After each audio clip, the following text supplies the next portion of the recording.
तीसरे चरण का चुनाव प्रचार पूरे शरूर के साथ आगे बढ़ रहा है और प्रधानमंत्री नरेंद्र मोदी दरभंगा में गोपाल जी ठाकुर के पक्ष में मतदान की अपील करेंगे।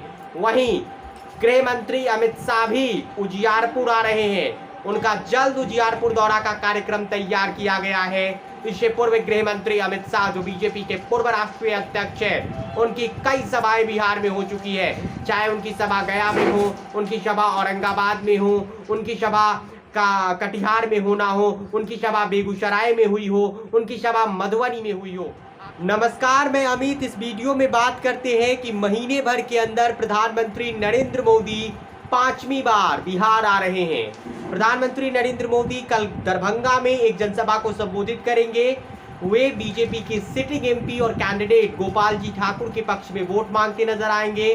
4 अप्रैल को पहली मर्तबा प्रधानमंत्री बिहार आए थे पिछले महीने, जब उन्होंने जमुई में चिराग पासवान के जीजाजी अरुण भारती के लिए वोट मांगा था। इसके बाद वह गया आते हैं, जीतन राम मांझी के लिए वोट मांगते हैं। उनकी सभा अररिया में होती है, उनकी सभा नवादा में होती है और मुंगेर में होती है। और अब प्रधानमंत्री नरेंद्र मोदी की 6ठी रैली होने जा रही है बिहार में तीसरे चरण के चुनाव के मद्देनजर। और तीसरे चरण का चुनाव प्रचार पूरे शरूर के साथ आगे बढ़ रहा है और प्रधानमंत्री नरेंद्र मोदी दरभंगा में गोपाल जी ठाकुर के पक्ष में मतदान की अपील करेंगे।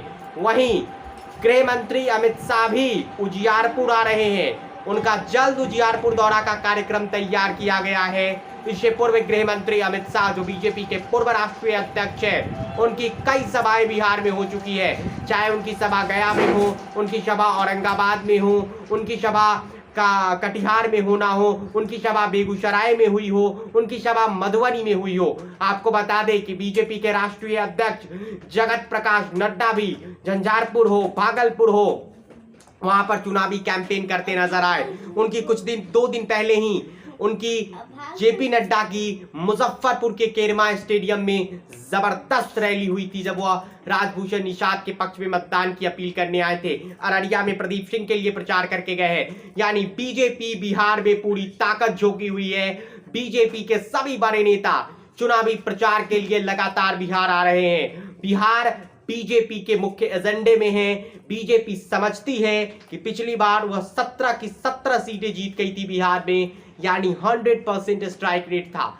अगर इस बार स्ट्राइक रेट कम हुआ तो सीटों का नुकसान होगा। बीजेपी की कोशिशें हैं कि बिहार में 40 की 40 सीटें एनडीए जीते। इसके लिए प्रधानमंत्री नरेंद्र मोदी न सिर्फ बीजेपी उम्मीदवारों के लिए प्रचार कर रहे हैं, बल्कि वह नीतीश कुमार के उम्मीदवारों के लिए भी प्रचार कर रहे हैं, वे चिराग पासवान के उम्मीदवारों के लिए प्रचार कर रहे हैं, वे जीतन राम मांझी जो हिंदुस्तानी अवाम मोर्चा के नेता हैं उनके लिए भी प्रचार करते हुए नजर आ रहे हैं। और अब प्रधानमंत्री नरेंद्र मोदी कल दरभंगा आएंगे। उनके दरभंगा दौरे पर बिहार के पूर्व डिप्टी सीएम और लीडर ऑपोजिशन तेजस्वी यादव ने तंज कसते हुए कहा है कि प्रधानमंत्री दरभंगा आ रहे हैं, एम्स का कार्यों का भी जायजा ले ले, एम्स के कार्यों का भी निरीक्षण कर ले कि इलाज ठीक से होता है या नहीं। यानी दरभंगा एम्स एक बड़ा मुद्दा इस बार दरभंगा चुनाव में है। प्रधानमंत्री क्या आश्वासन देते हैं, मंच से जनता को ये देखना होगा। दरभंगा एम्स अब दरभंगा और मिथिला के लोगों के लिए एक बहुत अहम मुद्दा बन गया है। लेकिन प्रधानमंत्री की सभा होगी, प्रधानमंत्री उस पर क्या कहेंगे ये सुनना लाजमी रहेगा। लेकिन इन सब के बीच बिहार के पूर्व उप मुख्यमंत्री तेजस्वी यादव ने पीएम मोदी पर जमकर बरसे हैं। प्रधानमंत्री नरेंद्र मोदी पर तेजस्वी यादव लगातार कटाक्ष कर रहे हैं। वे कह रहे हैं प्रधानमंत्री न महंगाई का म बोलते हैं, न बेरोजगारी का ब बोलते हैं, न गरीबी का ग बोलते हैं। यानी तेजस्वी यादव इन दिनों लगातार बिहार में घूम रहे हैं। आज तेजस्वी यादव को चुनाव प्रचार करते हुए वे थोड़े बीमार भी हो गए, ऐसी खबरें आई भी। लेकिन तेजस्वी यादव बिहार में तूफानी सभा कर रहे हैं और प्रधानमंत्री नरेंद्र मोदी को सीधी टक्कर दे रहे हैं। प्रधानमंत्री जानते हैं कि 2019 जैसी स्थिति बिहार में नहीं है, इसलिए प्रधानमंत्री का विशेष फोकस बिहार बना हुआ है। और इसी कड़ी में प्रधानमंत्री कल जमुई, गया, नवादा, मुंगेर, अररिया के बाद दरभंगा में चुनावी सभा करेंगे और गृह मंत्री अमित शाह भी 6 मई को उजियारपुर आ रहे हैं। फिलहाल इस वीडियो में इतना ही। हमारे यूट्यूब चैनल को सब्सक्राइब कर लीजिए, फेसबुक पेज को फॉलो कीजिए। बिहार चुनाव से जुड़ी हर जानकारी हम आप तक पहुंचाते रहेंगे। आपका धन्यवाद।